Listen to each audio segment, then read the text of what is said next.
નમસ્તે. ઇન્દિરા ગાંધી ઓપન યુનિવર્સિટીની અંદર સ્વયંપ્રભા ચેનલમાં આપ સૌ વિદ્યાર્થી મિત્રોનું સ્વાગત છે. આધુનિક યુરોપના ઇતિહાસની અંદર 1880થી 1939ના સમયગાળાના સંદર્ભમાં આજે આપણે તુષ્ટિકરણની નીતિને આગળ વધારીશું. આપણે શરૂઆત કરીએ તે પહેલાં યાદ રાખીશું કે આ ઇતિહાસનો વર્ગ છે. ઇતિહાસની અંદર આપણે સમય અને સ્થળના સંદર્ભમાં અભ્યાસ કરીશું. આજના સમયને યાદ ન રાખતા એ સમયના લોકો શું કરી શકે, એમણે શું કર્યું, કેમ કર્યું, એની પાછળ કયા કારણો જવાબદાર હતા, વગેરે વગેરે વાતને ધ્યાનમાં રાખીને આપણે ચર્ચા કરીશું. બારી સેટ ખોલી રાખજો પાછળ. આજે આપણે પ્રથમ વિશ્વયુદ્ધ બાદ જે તુષ્ટિકરણની નીતિ અપનાવવામાં આવી એ અંગે અધૂરી વાત આગળ ધપાવીશું. શા માટે ઇંગ્લેન્ડ અને ફ્રાન્સે, સવિશેષ ઇંગ્લેન્ડે તુષ્ટિકરણ કર્યું? આપણે આ વાત કરીશું ત્યારે સાથે સાથે એ પણ યાદ રાખીશું કે જે જુદા જુદા પ્રવાહો સાથે ચાલી રહ્યા છે એ સમયની અંદરના એ પ્રવાહમાંનો મુખ્ય પ્રવાહ જે નવજાગૃતિથી શરૂ થયો કે સમાજના વધારે ને વધારે લોકોને સુખી કેવી રીતે કરી શકાય. આ પ્રક્રિયાની અંદર અનેક પરિબળો સામેલ થાય છે. એનાથી ક્રમશઃ લોકોની સુખની ટકાવારીની અંદર સુધારો થાય છે, પરિવર્તન થાય છે. પરંતુ સાથે સાથે મેન ઇઝ એ સેલ્ફિશ એનિમલના નાતે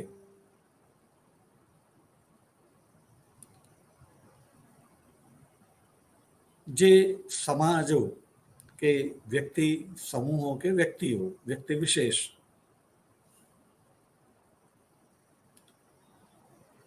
એ પોતાના ખાસ કરીને આર્થિક હિતો એ જોખમાય છે ત્યારે એને સુરક્ષિત કરવા માટે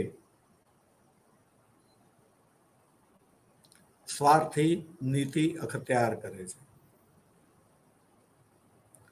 આપણે એ પણ યાદ રાખવું પડશે કે સમય જે છે એની અંદર ધર્મનું પણ પ્રાબલ્ય હતું. સામાજિક મોભાનું પણ એક પ્રાબલ્ય હતું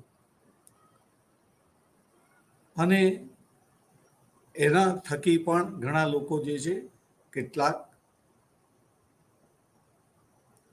હિતો એમના સાચવતા હતા અથવા તો એમના હિતો સચવાતા હતા. નવા પ્રવાહોને પરિણામે એમના હિતો જે છે એને નુકસાન ન થાય, એ એમની પ્રાથમિકતા રહેતી હતી. પરિવર્તનને એ લોકો પણ સમજતા હતા.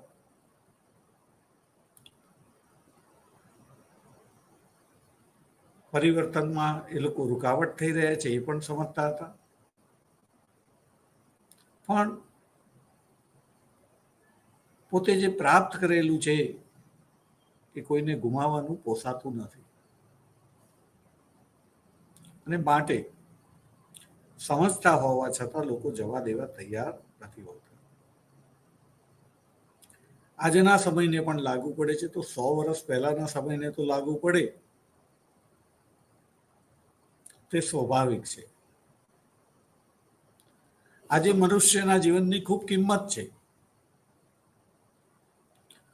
પણ એ જમાનાની અંદર નાનો માણસ એના જીવનની કિંમત એટલી બધી ન હતી. ઘણા ઉપલા વર્ગના લોકોની દ્રષ્ટિએ તો એ સામાન્ય માણસનું મોત પણ થઈ જાય તો જાણે કે એક શિકાર કરવા નીકળ્યા હોય ને કોઈ પક્ષીનું મૃત્યુ જાણે કે થઈ ગયું, એનાથી કોઈ વિશેષ એમને અસર થતી ન હતી. સમય હતો, આપણે સમયને આજના સંદર્ભમાં આપણે નહીં વિચારીએ. આપણે પણ એ સમયની અંદર રહીએ તો આપણે શું કર્યું હોઈ શકે એને ધ્યાનમાં રાખીને ચર્ચા કરીશું. કોઈને આપણે જે ખોટી રીતે એના વર્તનને જે છે એના સમયના સંદર્ભમાં મૂલવીશું, ખોટી રીતે નહીં મૂલવીએ.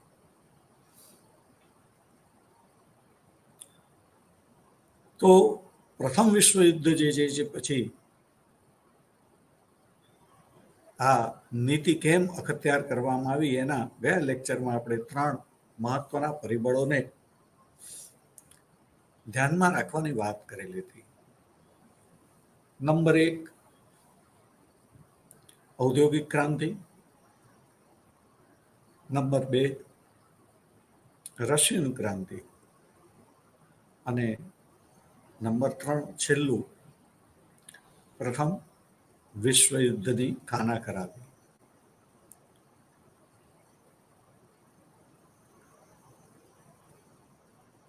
પ્રથમ વિશ્વયુદ્ધે જે વિનાશ કર્યો હતો અને ભવિષ્ય કેવું હશે, ખૂબ મોટો પ્રશ્નાર્થ હતો. એવા સંજોગોની અંદર દરેકની સામે અસ્તિત્વ ટકાવવાનો પ્રશ્ન હતો. ફરીથી ઘરને, ગામને, શહેરને, દેશને વ્યવસ્થિત કરવાનું હતું, પરંતુ એ વ્યવસ્થિત કરવા માટેના જે સાધનો જોઈએ, શ્રમ જોઈએ,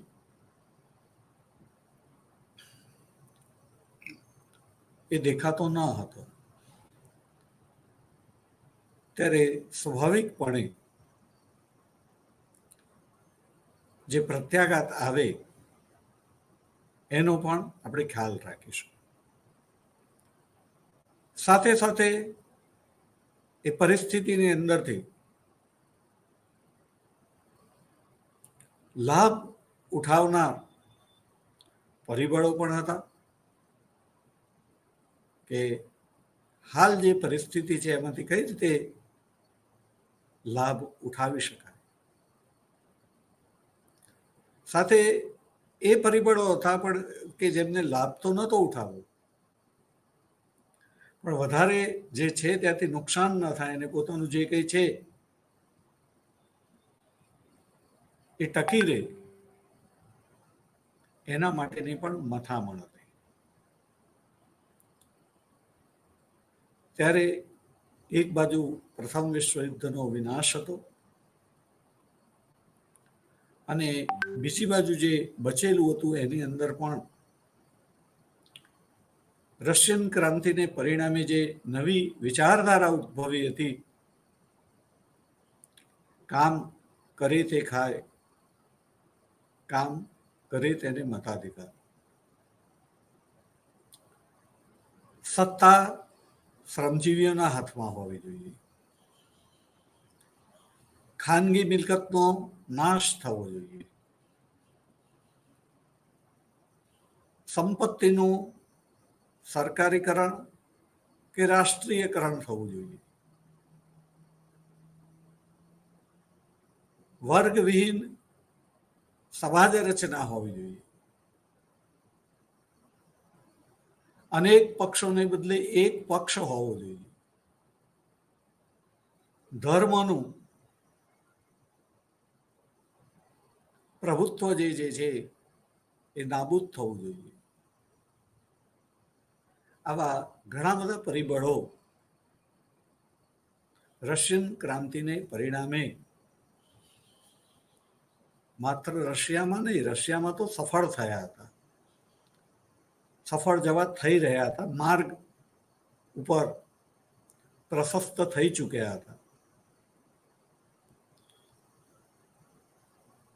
પણ જે દેશોમાં આવી સામ્યવાદી ક્રાંતિ નથી થઈ, પણ ત્યાંના શ્રમજીવીઓની અંદર જે જાગૃતિ આવેલી હતી એને પરિણામે દુનિયાના મૂડીવાદી લોકશાહી દેશો એમનામાં એક ડર પેદા થયો હતો કે આપણા દેશમાં પણ આપણી સત્તા અને સંપત્તિ ચાલી તો નહીં જાય ને. પરિણામે આપણે યાદ રાખીશું કે રશિયાની ક્રાંતિને એ સમયે યુરોપના કે બીજા કોઈ પણ દેશે સામ્યવાદી સરકારને માન્યતા આપી ન હતી. એમની દ્રષ્ટિએ શાસનનું આવું કોઈ સ્વરૂપ હોય જ ન શકે, હોવું ન જોઈએ. પરિણામે એ સામ્યવાદી લેનિનની સરકારને માન્યતા તો ન આપી, સાથે સાથે રાષ્ટ્રસંઘની જે રચના થઈ એની અંદર રશિયાને સભ્યપદ પણ આપવામાં ન આવ્યું.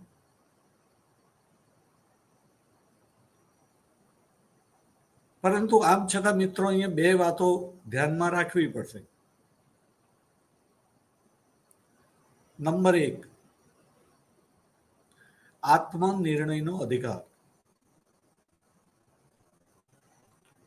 અને બીજું લોકમત. 19મી સદી આખી લોકશાહીની સદી હતી.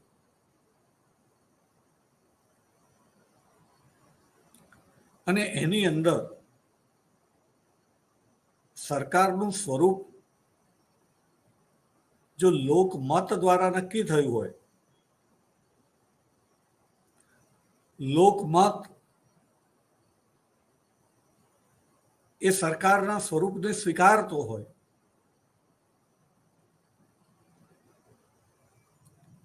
પ્રજાના આત્માના અવાજ પ્રમાણે એને નિર્ણય કરવાનો અધિકાર છે. અને જ્યારે પ્રજાએ એ શાસન વ્યવસ્થા સ્વીકારી હોય તો નૈતિક રીતે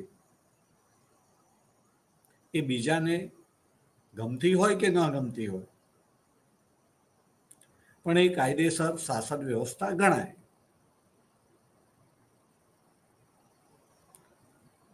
એ દેશના લોકોનો પ્રશ્ન છે કે એમને કેવી શાસન વ્યવસ્થા જોઈએ છે, એમને મંજૂર છે તો બાકીના દેશો ત્યાં કંઈ કરી શકતા નથી. એટલે એમણે માન્યતા ના આપી, પણ સાથે સાથે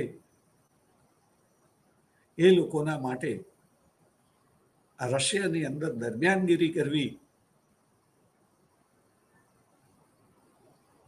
શક્ય ન હતી. આમ છતાં ડાયરેક્ટ નહીં, ઇનડાયરેક્ટ એમણે આ સામ્યવાદી શાસન વ્યવસ્થાને ઉથલાવી પાડવા માટે રશિયાની અંદર અને બહાર જે કોઈ અસંતુષ્ટો હતા સામ્યવાદી શાસન વ્યવસ્થાના, અથવા તો વિરોધીઓ હતા, એમને મદદ કરી હતી. પડદા પાછળ રહીને શસ્ત્રોની, સાહિત્યની, નાણાકીય, ટેકનોલોજીકલ, વ્યૂહાત્મક વગેરે ઘણી આ ઉપરાંત આ રશિયા ની અંદરની વિચારધારા એ આગળ ન વધે એટલે એમણે પોતાના દેશની અંદર પણ શ્રમિકોના માટે, શ્રમિકોના હિત માટે કાયદા કરેલા હતા. પહેલી નજરે આપણને આ તુષ્ટિકરણ ન લાગે, અને આપણે જે તુષ્ટિકરણની વાત કરવાની છે એની અંદર આ તુષ્ટિકરણ કેટલાકની દ્રષ્ટિએ ન પણ આવે, પણ કોઈ પણ વર્તન, કાર્ય એ ઈરાદાપૂર્વક છે કે એ ઘટના સમયના પ્રવાહની અંદર એકાએક ઘટેલી છે, એ મહત્વનું છે. જો એ ઘટના પાછળ વર્તન જે છે ઈરાદાપૂર્વક હોય તો એને આપણે તુષ્ટિકરણ કહેવું જ પડે. અને અહીંયા શ્રમજીવીઓ એમના માટે લાગણીને ધ્યાનમાં રાખીને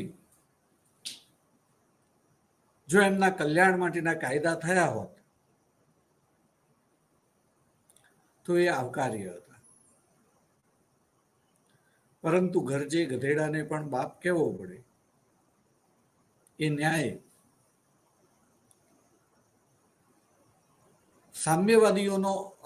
શ્રમજીવીઓનો અસંતોષ પોતાના દેશમાં વધે નહીં, વધારે સારો શબ્દ કહું તો વકરે નહીં, એના માટે એમણે શ્રમજીવીઓને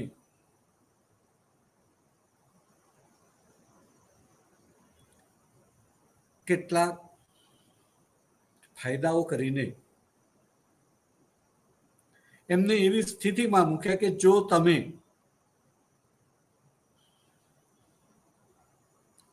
સામ્યવાદી પ્રવૃત્તિ કરશો, જેને ઘણા બધા દેશોએ ગેરકાયદે પણ જાહેર કરેલી હતી, તો તમે અપ્રિય બનશો. શક્ય છે કે તમે જ્યાં નોકરી કરતા હોય તમારી નોકરી પણ જાય કે કંઈક બીજું પણ જાય, અને પરિણામે શ્રમજીવી વર્ગ એવો વર્ગ છે કે જેની પાસે કશું જ ન હોય તો એ કંઈક કરવા તૈયાર થઈ જાય છે, કારણ કે એની પાસે ગુમાવવાનું કશું હોતું જ નથી. અને જો કંઈક પ્રાપ્ત થાય તો આવતીકાલ એ વધારે સારી બને માટે શ્રમજીવીઓ જે છે એમની પાસે જો કઈ જ બહુ જ ખરાબ સ્થિતિ હોય તો એ નવા વિચારો પ્રમાણે સરકાર વિરુદ્ધ, શાસન વ્યવસ્થા વિરુદ્ધ નવી શાસન વ્યવસ્થા સ્થાપવા માટે આગળ આવે અને તો જૂની શાસન વ્યવસ્થા જે છે એને કંઈક સહન કરવાનું આવે. પરિણામે એમણે આ એક કેટલાક એવા ટુકડા મૂકેલા હતા કે જે સાચવવા માટે થઈને પ્રજા, ખાસ કરીને શ્રમજીવી પ્રજા, એ સામ્યવાદથી દૂર રહે. મને આ વાત કહેવા માટે એક નાનકડી વાર્તા કહેવાનું ગમશે.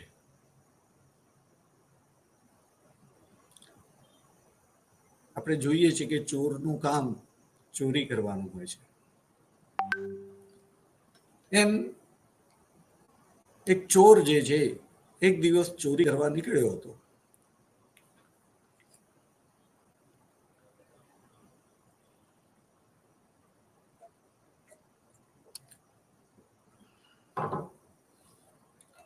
બધા દિવસ સરખા ન હોય,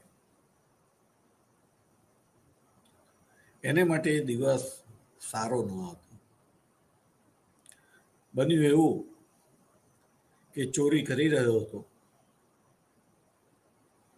પોલીસની નજર પડી ગઈ.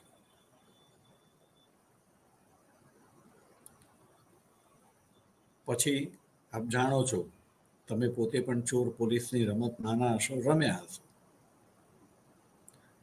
ચોર એમ ના કે તમે મને જોઈ લીધો છે તો લો આવીને મને પકડી લો. એ ભાગવાની કોશિશ કરે, જેટલું ભગાય તેટલું બચવાની કોશિશ કરે. અને ચોર એણે ભાગવાનું શરૂ કર્યું. પોલીસે એની પાછળ ભાગવાનું શરૂ કર્યું. કંઈક ખાંચો આવે એટલે વળી જાય. પોલીસ જે છે એ વળતી વળતી ત્યાં આવે, પોલીસ જોવે ત્યાં સુધી કોઈક બીજો ખાંચો મળે તો એમાં વળી જાય. પોલીસ વિચાર કરે કે આ ડાબી બાજુ ગયો હશે કે જમણી બાજુ ગયો હશે. આવી રીતે એને આગળ વધતા વધતા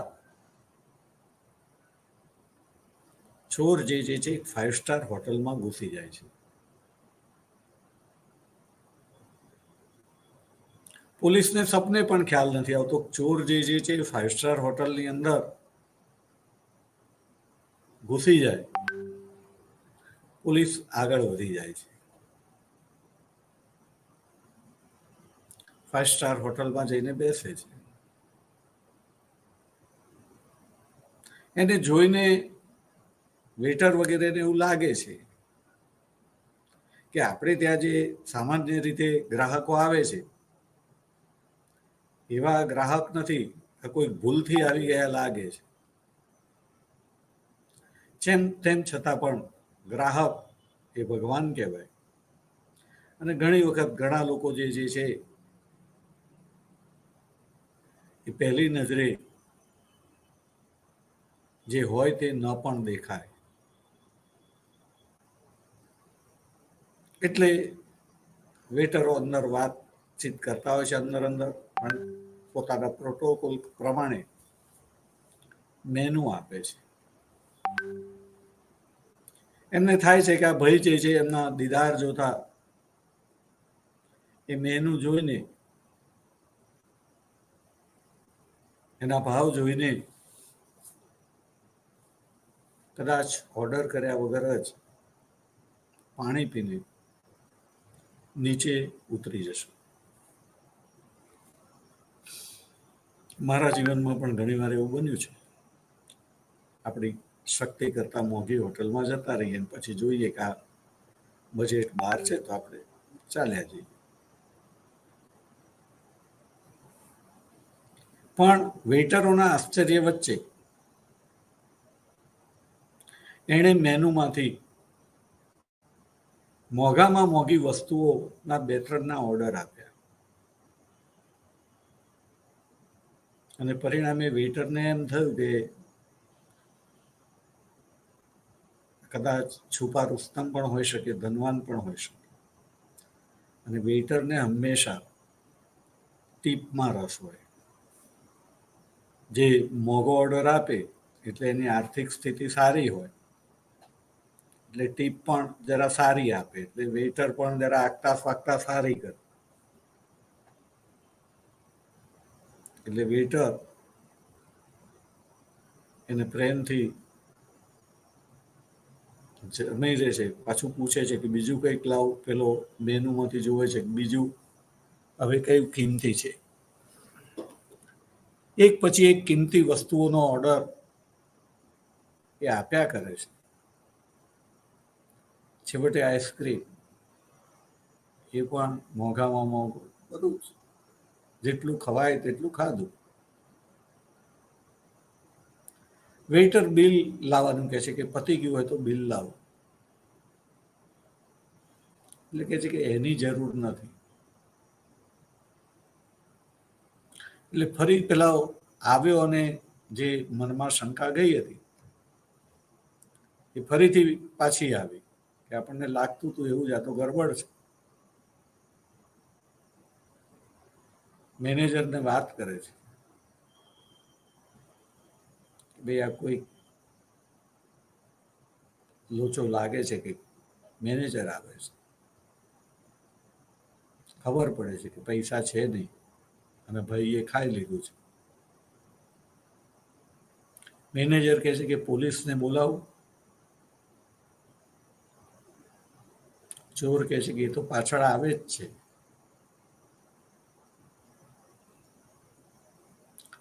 અહીંયા જે છે એ ચોરે નક્કી કર્યું હતું કે આપણે પકડાઈ જ જવાનું છે. હવે ભૂખ્યા જેલમાં જવું કે આ હોટલમાં જઈને આ ખાધું છે તો કે મેનેજરે છોડવાનો તો છે જ નહીં, પોલીસને તો બોલાવવાનો જ છે. તો કઈ નહીં, જે છે જમીને જવું સારું. પરિણામે એણે ખાધું હતું અને મેનેજરે કહ્યું કે પોલીસને બોલાવું. કે છે કે હા બોલાવો, એ તો આવે જ છે, તમે નહીં બોલાવો તોય આવશે, તમે બોલાવી લો જલ્દી આવશે.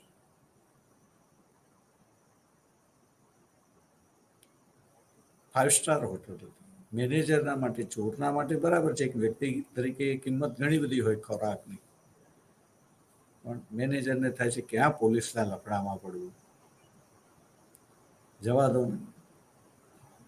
અને એને કાઢી મૂકે છે, જા ફરીથી આવતો નહીં. વેઇટરને કહે છે કે ધ્યાન રાખવું કોઈક આવું આવે તો. પેલો બહાર જાય છે, નીચે ઉતરે છે. મેનેજરે તો પોલીસને બોલાવી નહીં ને પેલી પોલીસ આગળ નીકળી ગઈ હતી, પેલો ધીમે રહીને પોતાના રસ્તે જતો રહે છે. ક્રાંતિ થઈ ગઈ એના માટે. જે સામાન્ય સંજોગોમાં કોઈ દિવસ ફાઇવ સ્ટાર હોટલમાં જવાનું પસંદ ના કરે, ખાવાનું પસંદ ના કરે, અને જાય તો કદાચ ચા પીને પાછો આવે, એણે આજે જે ખાધું હતું એવું તો ના જ ખાય. પણ એણે હિંમત કરી અને પરિસ્થિતિ બદલાઈ ગઈ. કારણ કે એ જે વખતે એણે નિર્ણય લીધો ત્યારે એના માટે ગુમાવવાનું કશું હતું જ નહીં. પોલીસ જે એની પાછળ પડી હતી એ પકડી જાય કે મેનેજર પોલીસને બોલાવે ને પોલીસ પકડી જાય. એણે નક્કી કર્યું કે બંને રીતે પોલીસ જોડે તો જવાનું છે, જેલમાં જવાનું છે, તો ખાઈને જઈએ. બચી ગયો. એમ અહીંયા જે છે શ્રમજીવીઓને માટે એવું સમજાવવામાં આવ્યું હતું. રશિયામાં પ્રથમ વિશ્વયુદ્ધ પહેલાની વાત છે કે તમે ક્રાંતિ કરવા માટે તૈયાર થશો તો તમારે ગુમાવવાનું તો કંઈ છે જ નહીં, કારણ કે તમારી પાસે કંઈ છે જ નહીં. પણ જો ક્રાંતિને સફળ બનાવીશું તો આવતીકાલ આજ કરતા વધારે સારી હશે, ઉજળી હશે. અને પરિણામે રશિયાની અંદર શ્રમજીવીઓ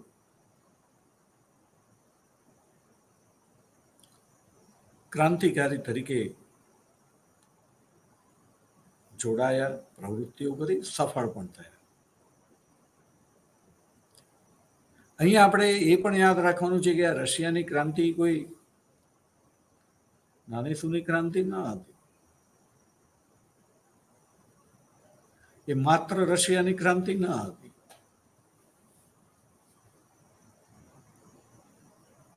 વાર્તા મેં તમને એમને જ નથી કીધી, એ સમયની અંદર લઈ જવા માટે મેં તમને કીધી છે. લોકોની સ્થિતિ બહુ ખરાબ હતી. એવું કહેવાય કે વર્ષનો ત્રીજો ભાગ, 3 ભાગના સમયમાં લોકોની પાસે ખાવાનું કશું રહેતું ન હતું. એક જ સિઝન સારું ખાવા મળતું હતું.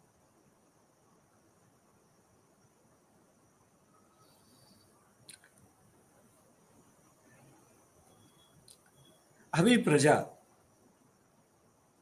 એ ક્રાંતિ કરવા માટે આગળ આવે તે સ્વાભાવિક છે. એટલા માટે આ દેશો એવું નક્કી કર્યું હતું કે જો કંઈ જ ન હોય તો માણસ જે છે એને ગુમાવવાનું કંઈ ન હોવાથી એ આવી પ્રવૃત્તિઓમાં જોડાય, આંદોલન કરે, ક્રાંતિકારી બને. પણ જો આપણે એમની થોડીક સ્થિતિ સુધારી દઈએ તો એ પોતાની પાસે જે થોડુંક છે એ ગુમાવવું ના પડે એટલા માટે એ આવી પ્રવૃત્તિઓ નહીં કરે. અને માટે એમણે શ્રમજીવીઓનું તુષ્ટિકરણ કરવા માટે શ્રમજીવીઓના કલ્યાણ માટેના કાયદા લાગણીથી નહીં પણ સમયને ધ્યાનમાં રાખીને મજબૂરીથી કર્યા હતા એમ કહીશું તો ચાલશે. એમને એના ફળ પણ મળ્યા.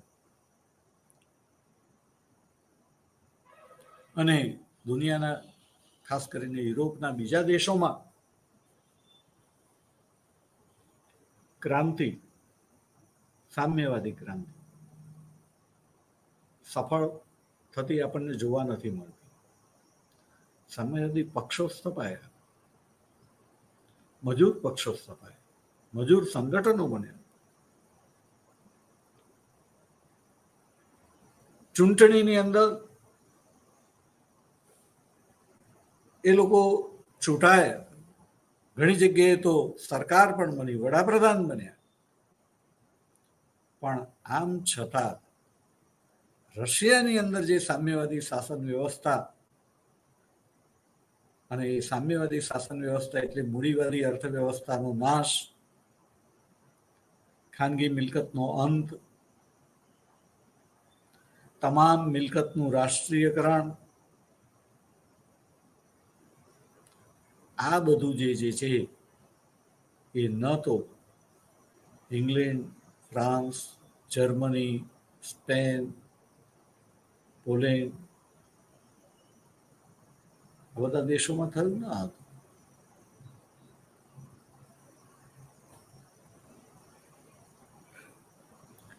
અને એ રીતે એ આ તુષ્ટિકરણ એના માટે જવાબદાર હતું એમ ઘણા વિદ્વાનોનું કહેવું છે.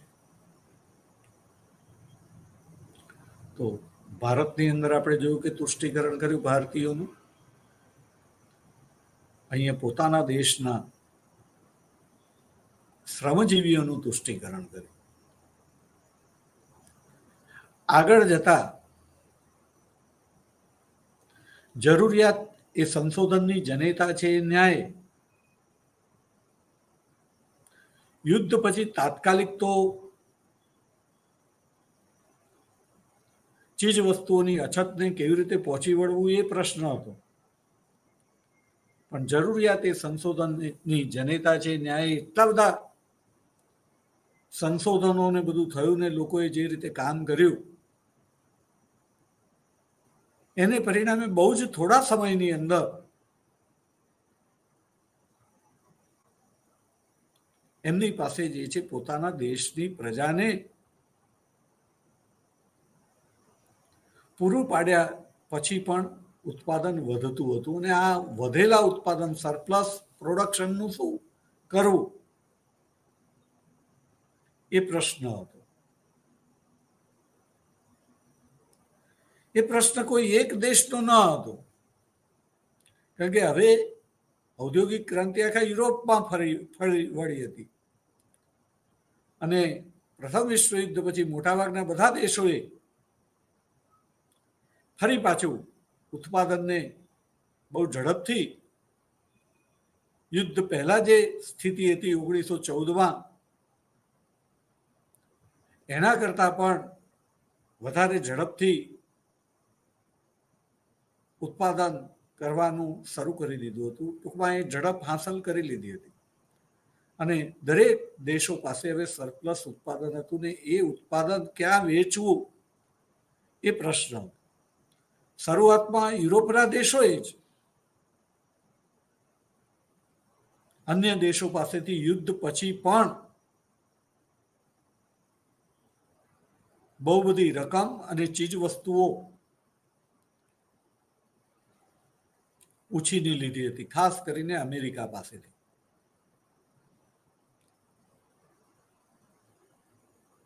ત્યારે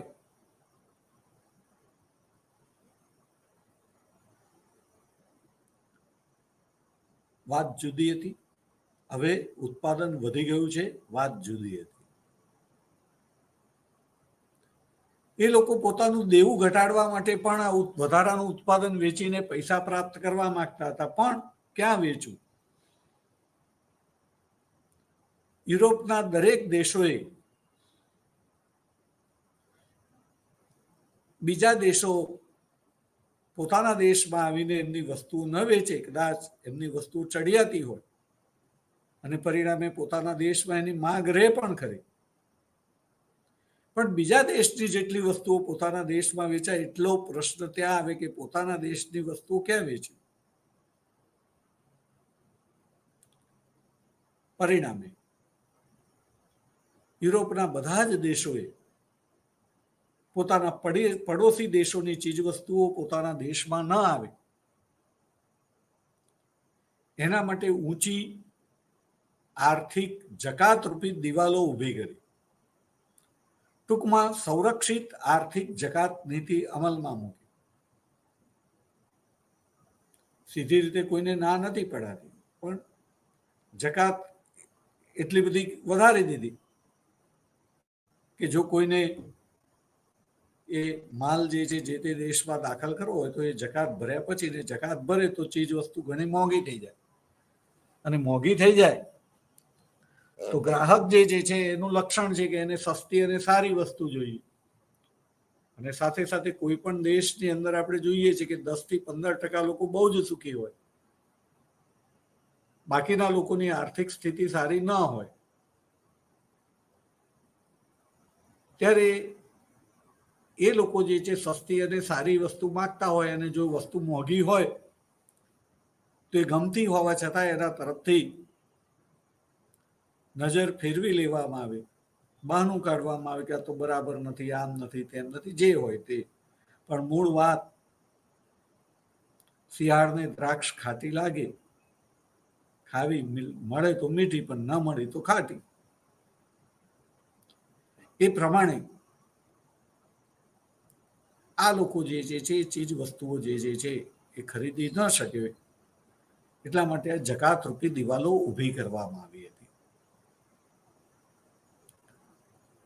આ ઊંચી જકાતોને પરિણામે યુરોપના દેશોને યુરોપના અન્ય દેશમાં, પોતાના પડોશી દેશમાં માલ વેચવો શક્ય ન હતો અને માલનો ભરાવો થઈ ગયો હતો. આવા સંજોગોની અંદર રશિયા, કે જે વિસ્તાર અને વસ્તીની દ્રષ્ટિએ વિશાળ દેશ હતો,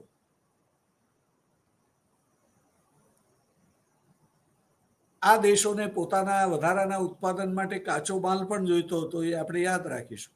અને કાચો માલ જેટલો નજીકથી મળી રહે એટલું ભાડું ઓછું થાય અને એટલી વસ્તુ સસ્તી થાય. પરિણામે દેશો જે છે, યુરોપના દેશો, એ હવે રશિયાને એક બજાર તરીકે જોવે છે. અહીંયા આપણે યાદ રાખીશું કે પ્રથમ વિશ્વયુદ્ધ પછી આ દેશો જે છે એ ઝડપથી બેઠા થઈ શક્યા હતા, એટલી ઝડપથી રશિયા બેઠું નહોતું થઈ શક્યું. કારણ કે ત્યાં આ નવી સરકારને જે વિરોધીઓનો સામનો કરવો પડ્યો, આંતરિક અને પડદા પાછળ રહેલા બાહ્ય દુશ્મન, એને પરિણામે ત્યાં આંતર વિગ્રહ ફાટી નીકળ્યો હતો. અને જે 3 વર્ષ ચાલ્યો હતો, 18 થી 21,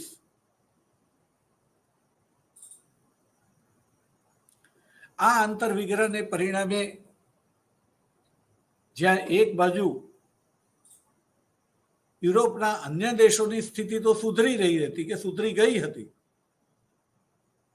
પણ રશિયા, એની સ્થિતિ તો વધારે બગડી હતી. આ વાત બિલકુલ ધ્યાનમાં રહેવી જ જોઈએ. અને આ બગડેલી સ્થિતિની અંદર ચીજ વસ્તુઓની એટલી બધી તંગી હતી કે જો એ પૂરી કરવામાં ના આવે તો રશિયાની અંદર જ સામ્યવાદી શાસન વ્યવસ્થા ખુદ સામ્યવાદીઓ ઉથલાવી નાખે, એવો લેનિનને પણ ડર લાગ્યો હતો.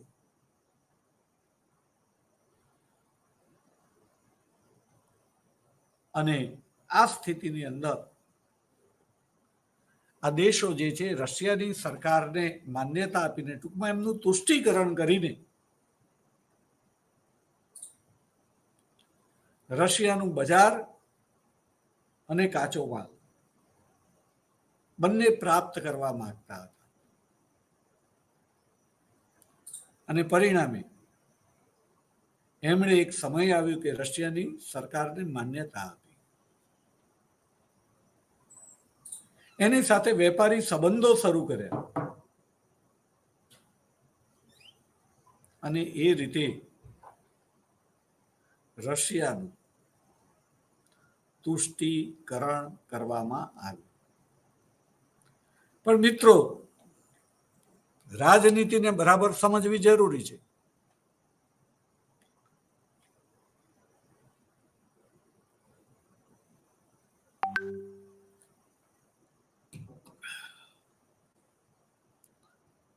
એક બાજુ બજાર તરીકે રશિયાની મદદ લેવી છે, એની સાથે દોસ્તી કરવી છે, દોસ્તીનો હાથ મિલાવવો છે.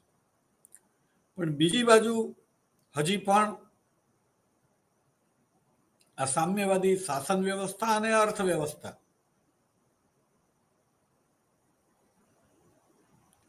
એને હજી પણ જો નાબૂદ કરી શકાય કે સીમિત કરી શકાય તો એને માટેના તમામ પ્રયાસો જે છે એ મિત્ર દેશો દ્વારા ચાલુ હતા.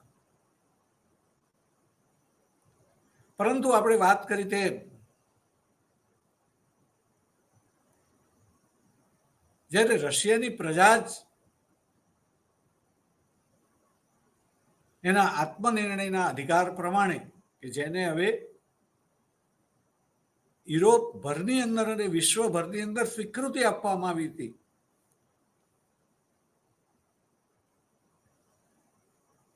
અને એ પ્રજા જ્યારે આત્મનિર્ણયના અધિકાર પ્રમાણે એ શાસન વ્યવસ્થાને સ્વીકારતી હોય તો આપણે શું કરી શકીએ? ત્યારે એ લોકો ડાયરેક્ટ આ શાસન વ્યવસ્થાને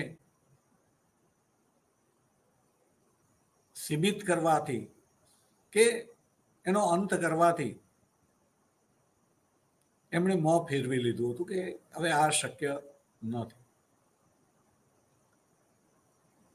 પરંતુ એમને મુસોલિની અને હિટલર ના સ્વરૂપમાં બે એવા નેતાઓ મળ્યા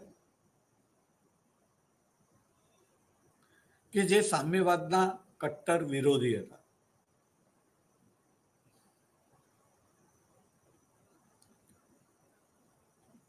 અને દુશ્મનનો દુશ્મન મિત્ર એ ન્યાય મૂડીવાદી દેશોને, ખાસ કરીને ઇંગ્લેન્ડ અને ફ્રાન્સને એવું લાગ્યું કે જો આ બે નેતાઓ જે છે મજબૂત થશે તો એ સામ્યવાદને કંટ્રોલ કરશે. મિત્રો, અહીંયા આપણે યુરોપની પ્રજાનો પ્રજામત, એની અંદર ઇંગ્લેન્ડ અને ફ્રાન્સની પ્રજાનો પ્રજામત અને દુનિયાના અન્ય દેશોની પ્રજાનો પ્રજામત શું હતું એ પણ ધ્યાનમાં રાખવું જરૂરી છે. તમારા મગજમાં હોવું જ જોઈએ. જો ન હોય તો આપણે જે વાત અત્યારે કરી રહ્યા છીએ તમને ન સમજાય. આપણે જોઈએ છીએ કે 1688 થી ઇંગ્લેન્ડની અંદર રક્તવિહીન ક્રાંતિ થઈ અને ત્યારથી ત્યાં રાજા શાહી રહી ખરી, પણ રાજાએ રાજ કરવાનું છોડી દીધું હતું. અને 88 પહેલા ત્યાં પાર્લામેન્ટ હતી નહીં, અમારે પાર્લામેન્ટ હતી પણ એ રાજ નથી કરતી. એની જગ્યાએ 88 પછી હવે પાર્લામેન્ટ રાજ કરવા માંડી. એટલે કે 88 પહેલા ત્યાં આગળ બંને વસ્તુ હતી, પણ ફેર એ હતો કે 88 પહેલા પાર્લામેન્ટ જે છે એની પાસે નિર્ણય કરવાની શક્તિ ન હતી. નિર્ણય તમામ રાજા કરતો હતો, એટલે કે રાજા રાજ કરતો હતો. એની જગ્યાએ 88 પછી રાજાએ રાજ કરવાનું છોડી દીધું ને રાજ કરવાનું પાર્લામેન્ટે શરૂ કર્યું.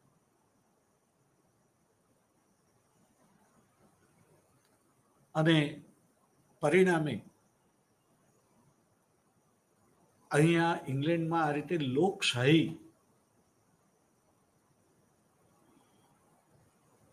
એનો વિકાસ થયો હતો. લોકમતનું, પ્રજામતનું, આત્મનિર્ણયના અધિકારનું ઇંગ્લેન્ડની અંદર ખૂબ જ સેવન થયું હતું.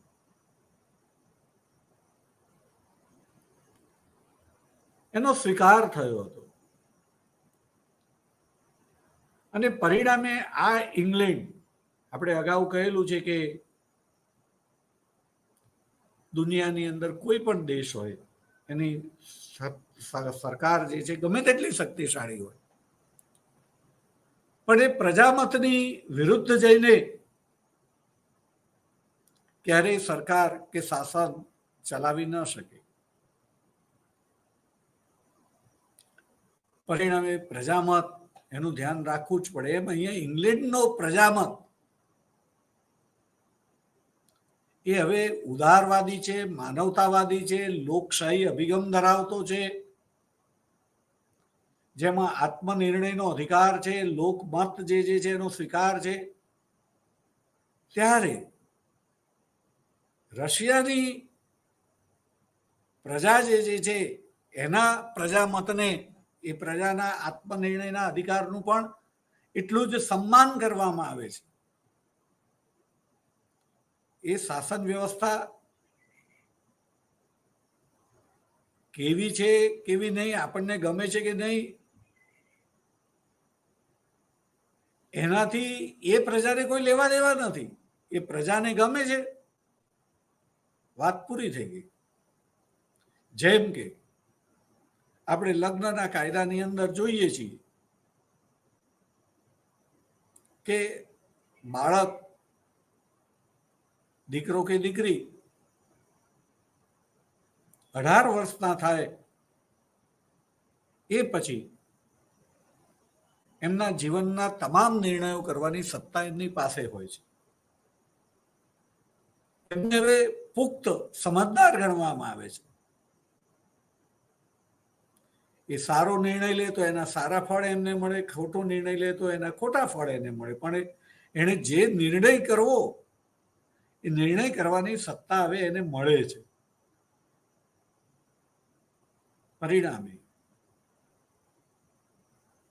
એને એ જીવન સાથીનો પ્રશ્ન હોય, એને પસંદ કરેલું પાત્ર માતા પિતાને ગમતું ન હોય,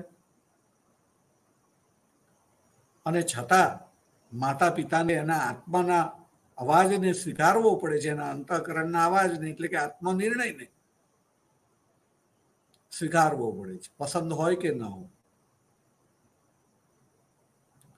કારણ કે એને એ અધિકાર મળેલો છે અને એનો અધિકાર છે કે એને કેવું પાત્ર જીવન સાથી તરીકે જે છે પસંદ કરવું. એ જ રીતે અહીંયા જે છે જે તે દેશની પ્રજાને કેવું શાસન પોતાને જોઈએ છે નક્કી કરવાનો અધિકાર એ જે તે દેશની પ્રજાનો છે.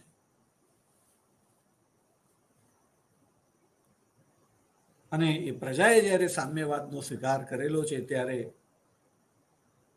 ઇંગ્લેન્ડની પ્રજા એ રશિયન પ્રજાના આત્મનિર્ણયના અધિકારનું સન્માન કરે છે. અને માટે ઇંગ્લેન્ડની સરકાર પણ જો અહીંયા પ્રજામત અને શાસકો ઉદ્યોગપતિઓના હિતો જુદા જુદા હોય છે, એટલે એ લોકો જે છે શાસકો ઉદ્યોગપતિઓ એ સામ્યવાદી શાસન વ્યવસ્થા અને અર્થવ્યવસ્થાનું બાળમરણ નિપજાવવા માંગતા હતા, પણ પ્રજામતને ધ્યાનમાં રાખીને એ લોકો અમુક હદથી આગળ વધી શકતા ન હતા. ઇંગ્લેન્ડની વાત થઈ. ફ્રાન્સની આપણે વાત કરીએ તો ફ્રાન્સની અંદર 1789 અંદર ક્રાંતિ થઈ હતી. આ ક્રાંતિ પહેલા 1776 અમેરિકાની અંદર ક્રાંતિ થઈ હતી.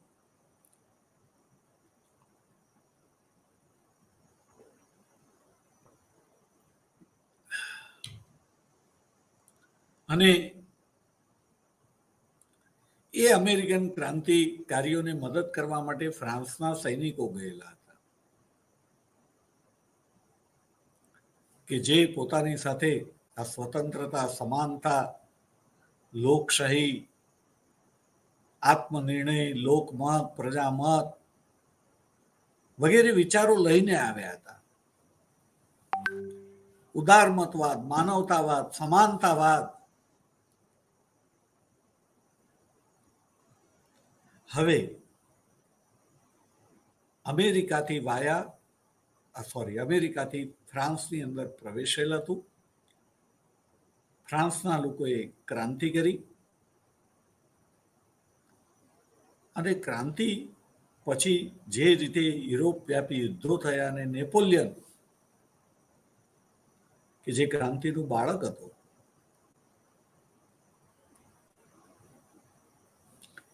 એણે યુરોપ ભરની અંદર મોટે ભાગે વિજયો પ્રાપ્ત કર્યા. જે તે દેશોની સરહદો બદલી નાખી, શાસન વ્યવસ્થાની અંદર કેટલાક પરિવર્તનો કરી દીધા અને સ્વતંત્રતા, સમાનતા, બંધુતા વગેરે ફ્રાન્સની ક્રાંતિના વિચારો, ભાઈચારાના ફેલાવ્યા. એટલે હવે ફ્રાન્સની અંદર પણ પ્રજામતની દ્રષ્ટિએ જોવા જઈએ તો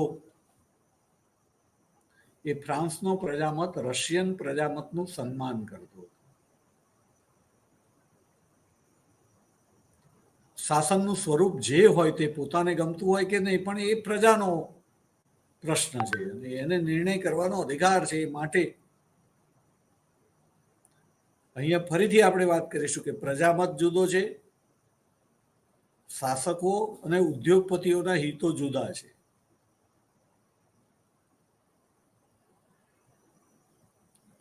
અને પરિણામે આપણે જોઈએ છીએ કે શાસકોને, ઉદ્યોગપતિઓને આ શાસન વ્યવસ્થા એટલે કે સામ્યવાદી શાસન વ્યવસ્થા અને અર્થવ્યવસ્થાનું બાળમરણ કરવું છે.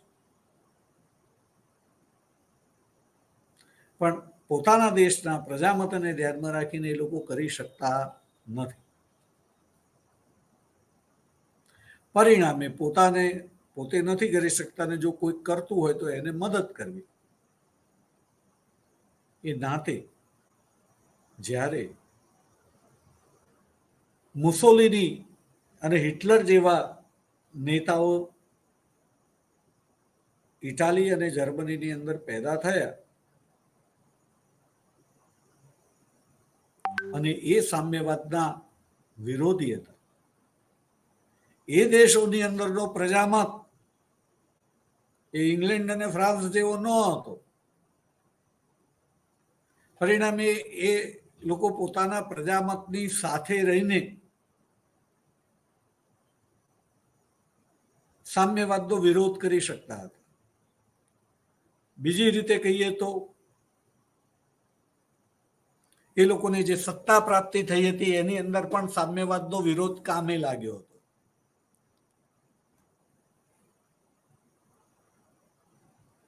અને પરિણામે ઇંગ્લેન્ડ અને ફ્રાન્સને એવું લાગ્યું કે જો આ દેશોને આપણે મદદ કરીશું તો એ જાણે કે આપણું જ કામ કરવાના છે, માટે એમને મજબૂત કરવા. અને પરિણામે ઇંગ્લેન્ડ અને ફ્રાન્સે મુસોલિની અને હિટલરનું તુષ્ટિકરણ કર્યું. એમને ડાયરેક્ટ નહીં પણ ઇનડાયરેક્ટ જે કંઈ મદદ થઈ શકે તે મદદ કરી એવું વિદ્વાનોનું કહેવું છે. અને એને પરિણામે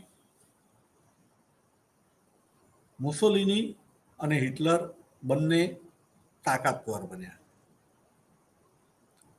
હજી ચર્ચા આપણે કરવી છે, પણ સમય થયો હોવાથી આપણે અહીંયા અટકવું પડશે.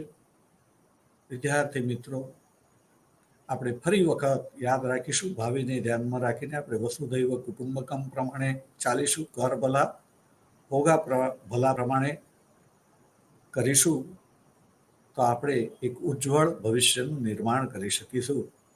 એ સાથે જય હિન્દ, જય ભારત, ભારત માતા કી જય, વસુધૈવ કુટુંબકમ.